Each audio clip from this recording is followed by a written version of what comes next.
ছায়া সুনিবিড় শান্তির নীড় ছোট ছোট গ্রামগুলি। মানুষ শহরে বসবাস করলেও হৃদয় পড়ে থাকে সেই গ্রামে। আর গ্রামের প্রতি মানুষের যে আত্মিক ভালোবাসা, সেটাকে আমরা কখনোই ভুলতে পারি না। এর কারণ হচ্ছে যে আমাদের শৈশব সাধারণত গ্রামে কেটেছে।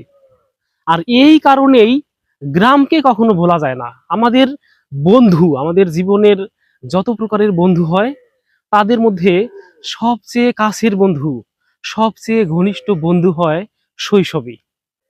ওরা অনেক প্রাণবন্ত জীবন যাপন করছে। চার বন্ধু একসাথে এই ছোট্ট নালার পারে খেলা করছে, সাগর পার এলাকায়। পাশেই একটি নৌকা, ভাঙ্গা নৌকা দাঁড়িয়ে আছে। ওই যে মমতাজ পাগলি বলছিলেন না, নৌকা থাকবে ইতিহাসে আমাদের বাংলাদেশে।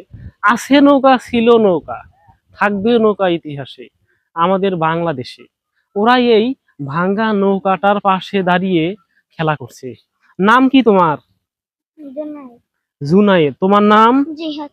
জিহাদ মানে যুদ্ধ, সংগ্রাম, বাঁচতে হবে, যুদ্ধ করে বাঁচতে হবে, তাই না? ওর নাম হচ্ছে জিহাদ। তোমার নাম কি? আব্দুল্লাহ আল মামুন। আব্দুল্লাহ আল মামুন, খুব সুন্দর নাম। এই সাগর পার এলাকায় প্রত্যন্ত গ্রামকে দেখার উদ্দেশ্যে যখনই চলে আসলাম এই বিশাল জঙ্গলের ধারে, তখন দেখা হলো এই ছোট ছোট বন্ধুদের সাথে।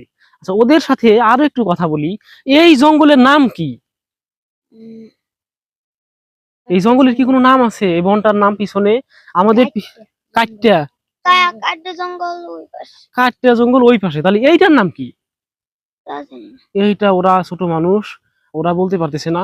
কিন্তু পিছনে আমি যত দূর দেখতে পাচ্ছি যে বিশাল এলাকা জুড়ে জঙ্গল, এবং এখানে প্রবেশ করাটাও উচিত না। এখানে কি আমরা যাইতে পারবো? ভিতরে কোনো পশু পাখি, সাপ সব আছে? বড় বড় যদি সাপ থাকে তাহলে কি আমাদের ঢোকাটা ঠিক হবে এখানে? মাঝে মাঝে মাঝখানে গেলেও সমস্যা হয় না। কিন্তু আজকে তো পানি, আজকে তো সারা রাত বৃষ্টি হয়েছে, আজকে যাওয়াটা কি ঠিক হবে? আজকে যাওয়াটা ঠিক হবে। আমরা আরেকদিন আসবো, যেদিন আকাশ ভালো থাকবে, মাটি থাকবে শুকনা, সেদিন আসবো এবং ওই জঙ্গলের ভিতরে ঢুকবো, ঠিক আছে?